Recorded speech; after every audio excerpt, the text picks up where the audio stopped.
എല്ലാവർക്കും നമസ്കാരം. എനിക്കിഷ്ടപ്പെട്ട 4 റൊമാൻറ്റിക് ക്ലാസിക് മൂവീസ് ഞാൻ നിങ്ങൾക്ക് ഇൻട്രൊഡ്യൂസ് ചെയ്യാൻ പോവാണ്. അതിൽ ആദ്യമായി ഞാൻ നിങ്ങൾക്ക് സജസ്റ്റ് ചെയ്യുന്ന സിനിമയാണ് ജെറി മഗ്വയർ. ജെറി മഗ്വയർ വെറും ഒരു ലവ് സ്റ്റോറി അല്ല, ജീവിതത്തെയും പ്രണയത്തെയും സെൽഫ് ഡിസ്കവറിയെ കുറിച്ചും പറയുന്ന മനോഹരമായൊരു സിനിമയാണ് ജെറി മഗ്വയർ. ഇതിൽ ജെറി മഗ്വയർ എന്ന സ്പോർട്സ് ഏജന്റായിട്ട് അഭിനയിച്ചിരിക്കുന്നത് ടോം ക്രൂയിസ് ആണ്. 90s ഹാർട്ട് ത്രോബ് ആയിരുന്ന ടോം ക്രൂയിസ് ജെറിക്ക് തന്റെ ധാർമ്മികത മുറുകെ പിടിച്ചുകൊണ്ട് ജോലി നഷ്ടപ്പെടുകയാണ്. ജെറി ഓഫീസിൽ നിന്ന് ഇറങ്ങി വരുന്ന സമയത്ത് താൻ പുതിയൊരു സ്പോർട്സ് ഏജൻസി സ്റ്റാർട്ട് ചെയ്യാൻ പോകുന്നു. കൂടെ നിൽക്കാൻ താല്പര്യമുള്ള ആരെങ്കിലും ഉണ്ടോ എന്ന് ചോദിക്കുമ്പോൾ ഡൊറോത്തി എന്നൊരു യുവതി എണീറ്റ് യെസ് എന്ന് പറയാണ്. ഈ സിനിമ ഏറ്റവും ബ്യൂട്ടിഫുൾ ആയ മൊമെന്റ്സിൽ ഒന്നാണത്. സ്പോർട്സിനെ കുറിച്ച് മാത്രമല്ല, മനുഷ്യബന്ധങ്ങളെ കുറിച്ച് കൂടി പറയുന്ന മനോഹരമായ സിനിമയാണ് ജെറി മഗ്വയർ. ഇതിൽ ജെറിക്ക് റോഡ് ടിഡ്വെൽ എന്നൊരു ക്ലയന്റ് ഉണ്ട്. വളരെ ലൗഡായ ഒരു ഫുട്ബോൾ പ്ലെയർ ആണ് റോഡ് ടിഡ്വെൽ. പക്ഷെ റോഡ് വെറും ഒരു ക്ലയന്റ് മാത്രമല്ല, പണമല്ല യഥാർത്ഥ വിജയത്തിന്റെ അളവുകോൽ, മറിച്ച് സ്നേഹവും സത്യസന്ധതയുമാണെന്ന് ജെറിയെ പറഞ്ഞ് മനസ്സിലാക്കി കൊടുക്കുന്ന നല്ലൊരു സുഹൃത്തു കൂടിയാണ് അവൻ. പിന്നെ ഇതിൽ ഏറ്റവും ബ്യൂട്ടിഫുൾ ആയ ആസ്പെക്ട്സിലൊന്ന് ഡൊറോത്തിയുടെയും ജെറിയുടെയും ഇവോൾവിംഗ് റിലേഷൻഷിപ്പാണ്. മറ്റാരും വിശ്വസിക്കാതിരുന്നപ്പോഴും ജെറിനെ പൂർണ്ണമായും വിശ്വസിച്ചത് ഡൊറോത്തി ആയിരുന്നു. അവരുടെ പ്രണയം വളരെ സ്വീറ്റാണ്, റോവാണ്, റിയലാണ്. ഇതിൽ ജെറി ഡൊറോത്തിയോട് പറയുന്ന വളരെ ഐക്കോണിക്കായ ഫേമസ് ആയ ഡയലോഗ് ഉണ്ട്, യു കംപ്ലീറ്റ് മീ. വല്ലാത്തൊരു ഇമ്പാക്റ്റ് ആണ് ആ സീനിന്. ഒരുപാട് നർമ്മ മുഹൂർത്തങ്ങളും ഒരുപിടി ഇമോഷണൽ സീൻസും നിറഞ്ഞ ഭയങ്കര ബ്യൂട്ടിഫുൾ ആയ സിനിമയാണ് ജെറി മഗ്വയർ. നിങ്ങളെ ഇൻസ്പയർ ചെയ്യുന്ന ഒരു ലവ് സ്റ്റോറി കാണാൻ നിങ്ങൾ ആഗ്രഹിക്കുന്നുണ്ടെങ്കിൽ you shouldn't miss this one. അടുത്തതായി ഞാൻ നിങ്ങൾക്ക് ഇൻട്രൊഡ്യൂസ് ചെയ്യാൻ പോകുന്ന റൊമാൻറ്റിക് ക്ലാസിക് ആണ് four weddings and a funeral. വളരെ ചാമിങ് ആയ റോംകോം ആണ് four weddings and funeral. Hugh ഗ്രാൻഡും ആൻഡി മെക്ഡോവലാണ് ഇതിലെ പ്രധാന കഥാപാത്രങ്ങൾ അവതരിപ്പിച്ചിരിക്കുന്നത്. അവരെ കാണാൻ വേണ്ടി മാത്രം നമുക്ക് ഈ സിനിമ കണ്ടിരിക്കാം. ഹ്യൂ ഗ്രാൻഡിന്റെ ഓൺ സ്ക്രീൻ പേഴ്സൺ എന്നൊക്കെ പറഞ്ഞ വൻ സീനാണ്. പ്രണയത്തിന്റെ കാര്യം വരുമ്പോൾ ലൈഫ് എത്രത്തോളം അൺപ്രഡിക്റ്റബിൾ ആണെന്നാണ് ഈ സിനിമ പറയുന്നത്. ഇതിൽ ക്യാരക്ടേഴ്സ് എല്ലാം വളരെ മെമ്മറബിൾ ആണ്. അതുപോലെ ഒരുപാട് നർമ്മം നിറഞ്ഞ സംഭാഷണങ്ങൾ ഈ സിനിമയിലുണ്ട്. ഹ്യൂ ഗ്രാൻഡിന്റെയും ആൻഡി മെക്ഡോവലിന്റെയും ഓൺ സ്ക്രീൻ കെമിസ്ട്രി തന്നെയാണ് ഈ സിനിമയുടെ ഏറ്റവും വലിയ ഹൈലൈറ്റ്. പ്രണയത്തിന് പുറമെ സൗഹൃദങ്ങളെ കുറിച്ച് കൂടി പറയുന്ന സിനിമയാണത്. ഇതിൽ ഹ്യൂ ഗ്രാൻഡ് ചെയ്തിരിക്കുന്ന ചാൾസ് എന്ന ക്യാരക്ടറിന് ഒരുപാട് പേരെ പ്രേമിച്ചിട്ടുണ്ടെങ്കിലും ഒരു സോൾമേറ്റിനെ കണ്ടെത്താൻ കഴിയുന്നില്ല.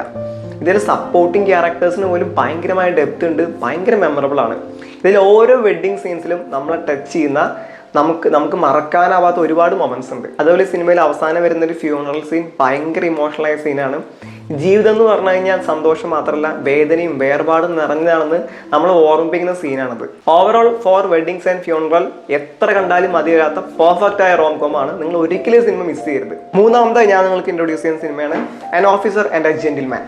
പ്രണയത്തെയും സ്വപ്നങ്ങളെയും സൗഹൃദങ്ങളെയും കുറിച്ച് പറയുന്ന മനോഹരമായ മൂവിയാണ് an officer and a gentleman. ഇത് റിച്ചാർഡ് ഗിയർ സാക് മായോ എന്ന ക്യാരക്ടറായിട്ടാണ് അഭിനയിച്ചിരിക്കുന്നത്. വേദന നിറഞ്ഞ ഭൂതകാലം പേര് നടക്കുന്ന മനുഷ്യനാണ് സാക്. സാക്കിന്റെ പേഴ്സണൽ ട്രാൻസ്ഫോർമേഷൻ ഈ സിനിമയിൽ വ്യക്തമായി കാണിച്ചിട്ടുണ്ട്. ശാരീരികവും മാനസികമായ പരിധികളെ മറികടക്കുന്നതും ഒരു ഓഫീസർ എന്നാൽ തനിക്ക് കിട്ടുന്ന ഓർഡേഴ്സ് ഫോളോ ചെയ്യാന്ന് മാത്രമല്ല, സത്യസന്ധനും വിശ്വസ്തനുമായിട്ടിരിക്കുക എന്നും കൂടിയാണെന്ന് ട്രെയിനിങ്ങിലൂടെ സാക്ക് മനസ്സിലാക്കുകയാണ്. സാക്കിന്റെ കാമുകിയാണ് പൗള. അവളൊരു ലോക്കൽ ഫാക്ടറി വർക്കറാണ്. ഇവർ രണ്ടുപേരുടെയും പ്രണയം തന്നെയാണ് ഈ സിനിമയിലെ ഏറ്റവും ബ്യൂട്ടിഫുൾ ആയ ആസ്പെക്ട്സിലൊന്ന്. പോൾ ആക്ച്വലി സാക്കിന്റെ വെറും ഒരു കാമുകി മാത്രമല്ല, അവന്റെ ജീവിതത്തിലെ വെല്ലുവിളികളെ അതിജീവിക്കാൻ സഹായിക്കുന്നത് ആ പെൺകുട്ടി തന്നെയായിരുന്നു. ഇവർ രണ്ടുപേരുടെയും ഓൺ സ്ക്രീൻ കെമിസ്ട്രി ഭയങ്കര ബ്യൂട്ടിഫുൾ ആയിരുന്നു. ഇതിൽ റിച്ചാർഡ് ഗിയർ നേവൽ യൂണിഫോമിൽ വന്നിട്ട് ഡെബ്രീനെ പൊക്കിടിക്കുന്നൊരു സീനുണ്ട്. ഈ സിനിമയിലെ ഐക്കോണിക് ഫൈനൽ സീനാണത്. ഹോളിവുഡ് മൂവി ഹിസ്റ്ററിയിൽ തന്നെ ഏറ്റവും ബ്യൂട്ടിഫുൾ ആയ മൊമെന്റ്സിൽ ഒന്നാണത്. റിച്ചാർഡ് ഗിയറിന്റെ പെർഫോമൻസ് തന്നെയാണ് ഈ സിനിമയിലെ ഏറ്റവും വലിയ highlight. An officer and gentleman വെറും ഒരു ലവ് സ്റ്റോറി മാത്രമല്ല, സ്വന്തം ഇമോഷണൽ ബാരിയേഴ്സിനെ ബ്രേക്ക് ചെയ്യുന്നതിനെ കുറിച്ച് പറയുന്ന പവർഫുൾ ആയ മൂവിയാണ്. അവസാനമായിട്ട് ഞാൻ നിങ്ങൾക്ക് ഇൻട്രൊഡ്യൂസ് ചെയ്യുന്ന സിനിമയാണ് അറ്റോൺമെന്റ്. ജെയിംസ് മെക്കോയും കെയ്ര നൈറ്റ്ലിയാണ് ഇതിലെ പ്രധാന കഥാപാത്രങ്ങൾ അവതരിപ്പിച്ചിരിക്കുന്നത്. ഒരു സമ്പന്ന കുടുംബത്തിൽ ജനിച്ച സിസിലിയും ഹൗസ് കീപ്പറുടെ മകനായ റോബിയും തമ്മിൽ കടുത്ത പ്രണയത്തിലായിരുന്നു.